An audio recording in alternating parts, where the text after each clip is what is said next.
خدا کا بیٹا ہے۔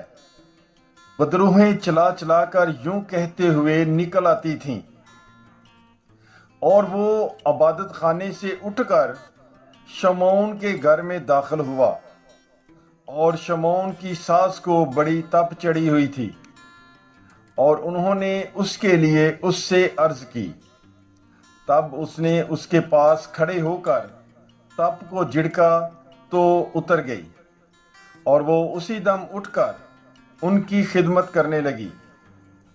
اور جن کے ہاں طرح طرح کی بیماریوں کے مریض تھے، سب آفتاب کے غروب کے بعد انہیں لاتے تھے، اور وہ ایک ایک پر ہاتھ رکھ کر انہیں شفا دیتا تھا۔